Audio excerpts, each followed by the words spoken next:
ഇന്ന് നമ്മൾ വാഴക്കൊമ്പും ചെറുപയറും കൂടിയുള്ള ഒരു തോരൻ്റെ റെസിപ്പിയാണ് കേട്ടോ നോക്കാൻ പോകുന്നത്. വാഴക്കൊമ്പിൻ്റെ ഗുണം ഞാൻ പ്രത്യേകിച്ച് പറയണ്ടല്ലോ. ഫൈബർ അടങ്ങിയ ഒരു റിച്ച് ആയിട്ടുള്ള ഭക്ഷണമാണ് വാഴക്കൊമ്പ് എന്ന് പറയുന്നത്. Minerals, micronutrients, iron, zinc, copper എല്ലാം ധാരാളം അടങ്ങിയിട്ടുണ്ട് വാഴക്കൊമ്പിൽ. അതുപോലെ ഷുഗർ ലെവൽ കൺട്രോൾ ചെയ്യാനും നമ്മുടെ വിളർച്ച തടയാനും സംബന്ധമായ അസുഖങ്ങൾ തടയാനും രക്തത്തിലെ ഓക്സിജൻ്റെ അളവ് ഇൻക്രീസ് ചെയ്യാനും ഒക്കെ വാഴക്കൊമ്പ് സഹായിക്കും. ഇതാ നമ്മൾ പകുതി മാത്രമേ ഇവിടെ എടുത്തിട്ടുള്ളൂ കേട്ടോ. വളരെ ചെറുതായിട്ടാണ് ഞാനിവിടെ ഈ വാഴക്കൊമ്പ് അരിഞ്ഞെടുത്തിട്ടുള്ളത്. കണ്ടാൽ മനസ്സിലാവുമല്ലോ, പൊടി പൊടിയായിട്ടാണ് ഇരിക്കുന്നത്. ഞാനിവിടെ ഇതിൻ്റെ കറിയൊന്നും കളയുന്നില്ല കേട്ടോ. അതങ്ങോട്ട് മാറ്റി വെക്കാം. നമുക്ക് ഒരു അര ഗ്ലാസ് ചെറുപയർ എടുക്കാം. ഇത് തലേദിവസം ഞാൻ കുതിർത്ത് വെച്ചതാണ്. ഇതിനെ ഞാനൊരു ചീനച്ചട്ടിയിലേക്ക് മാറ്റുന്നുണ്ട്.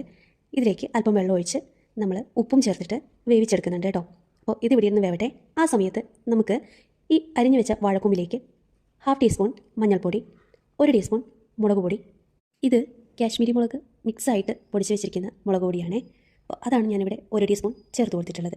പിന്നെ ഞാൻ ചേർക്കുന്നത് ആവശ്യത്തിന് തേങ്ങയാണ് കേട്ടോ.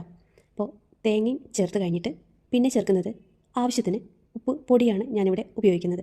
അപ്പോൾ ഉപ്പ് പൊടിയും ചേർത്ത് മാറ്റി വെക്കുന്നുണ്ട്. ഈ സമയത്ത് നമുക്ക് നമ്മുടെ പയർ വേവിക്കാൻ വെച്ചിട്ടുള്ളത് വെന്തിട്ടുണ്ടോ എന്ന് നോക്കാം. അധികം വെന്ത് കുഴയാതിരിക്കുന്നതാണ് നല്ലത്. ഈ കുഴഞ്ഞ പരുവത്തിലാണ് വേണമെന്നുള്ളവർക്ക് അങ്ങനെ കുറച്ചധികം വെള്ളം ചേർത്ത് കൂടുതലായിട്ട് വേവിച്ചെടുക്കാം. ഞാനിവിടെ നമ്മൾ കൈകൊണ്ട് ഒന്ന് ഉടച്ച് നോക്കുമ്പോൾ അത് ഉടഞ്ഞു വരുന്ന ആ ഒരു പരുവത്തിലാണ് കേട്ടോ നമ്മുടെ ഈ പയർ വേവിച്ചെടുക്കുന്നത്. ഇപ്പോൾ ഇതാ പയർ അത്യാവശ്യം വെന്ത് കിട്ടിയിട്ടുണ്ട്. ഇതിൽ കൂടുതൽ ഒന്നുകൂടെ വേവ് വേണമെന്നുള്ളവർക്ക് നമുക്കതുപോലെ വെള്ളം ചേർത്ത് കൂടുതലായിട്ട് വേവിച്ചെടുക്കാം. ഞാനിവിടെ ഒരു പ്രാവശ്യം കൂടി ഇച്ചിരി വെള്ളം ചേർത്ത് വേവിച്ചിട്ടുണ്ടായിരുന്നു കേട്ടോ. ആദ്യം ഒഴിച്ച വെള്ളം തികയുന്നില്ലായിരുന്നു.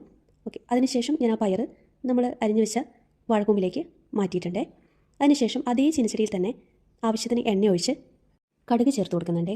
ഞാനിവിടെ വളരെ കുറച്ച് മാത്രമേ എണ്ണ ഉപയോഗിച്ചിട്ടുള്ളൂ. കൂടുതൽ വേണമെന്നുള്ളവർക്ക് കൂടുതലായിട്ട് ഉപയോഗിക്കാം കേട്ടോ. അതിനുശേഷം നമ്മൾ ചേർക്കുന്നത് ഉഴുന്നുപരിപ്പാണ്. ആ ഉഴുന്നുപരിപ്പും കൂടെ ഒന്ന് മൂത്ത് വരട്ടെ. ഇതാ ഇപ്പോൾ ഉഴുന്നുപരിപ്പിൻ്റെ കളറ് ചെറുതായിട്ട് ചേഞ്ചായി വരുന്നുണ്ട്. ആ സമയത്ത് നമുക്ക് അല്പം കറിവേപ്പില ചേർത്ത് കൊടുക്കാം. കൂടെ തന്നെ ചതച്ച് വെച്ച ഒരു 3 വെളുത്തുള്ളി കൂടെ ചേർത്ത് കൊടുക്കുന്നുണ്ട്. എന്നിട്ട് നന്നായിട്ടൊന്ന് മിക്സ് ചെയ്യാം. അതിനുശേഷം നമുക്ക് നമ്മൾ എടുത്തു വെച്ചിരിക്കുന്ന പയർ വേവിച്ചതും വാഴക്കൂമ്പ് റെഡിയാക്കി വെച്ചിരിക്കുന്നതും എല്ലാം കൂടി ചേർത്ത് നന്നായിട്ടൊന്ന് മിക്സ് ചെയ്ത് കൊടുക്കാം. ഇതുപോലെ നന്നായിട്ടൊന്ന് മിക്സ് ചെയ്ത് കൊടുക്കുക. ഈ സമയത്ത് നമ്മൾ വെള്ളമൊന്നും ചേർക്കുന്നില്ല. ഇതിലേക്ക് ചേർത്തിട്ടുള്ള മുളകും മഞ്ഞൾപ്പൊടിയും ഒക്കെ എണ്ണയിൽ കിടന്നൊന്ന് മൂത്ത് വരട്ടെ. ആ പച്ചമണമൊക്കെ ഒന്ന് മാറിയിട്ട് വരുന്ന സമയത്ത് നമ്മളിതുപോലെ ഒന്ന് ഒതുക്കി ഒന്ന് എല്ലാ ഭാഗത്തേക്ക് ഇങ്ങനെ കൂട്ടി വെച്ച് ആവശ്യത്തിന് വെള്ളം, അതായത് നമുക്ക് വാഴക്കൂമ്പ് മാത്രമേ വേവാൻ ബാക്കിയുള്ളൂ. അപ്പോൾ അതിനുള്ള വെള്ളം മാത്രം മതി. അപ്പം വെള്ളം കൂടെ ഒഴിച്ച് നമ്മൾ അടച്ച് വെച്ച് ഒന്നുകൂടെ വേവിച്ചെടുക്കുന്നുണ്ട്. ഈ സമയത്ത് ഫ്ലെയിം മിനിമത്തിലാണ് ഇട്ടേക്കുന്നത്. ഒരു 10 മിനിറ്റ് അത്രയും സമയം മതി. നമ്മുടെ തോരൻ ഇവിടെ റെഡി ആയിട്ടുണ്ട്.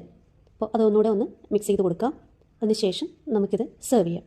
അപ്പോൾ ഇന്നത്തെ വീഡിയോ ഇഷ്ടമായെങ്കിൽ സബ്സ്ക്രൈബ് ചെയ്ത് കൂടെ കൂട്ടാൻ മറക്കല്ലേ. Thank you for watching.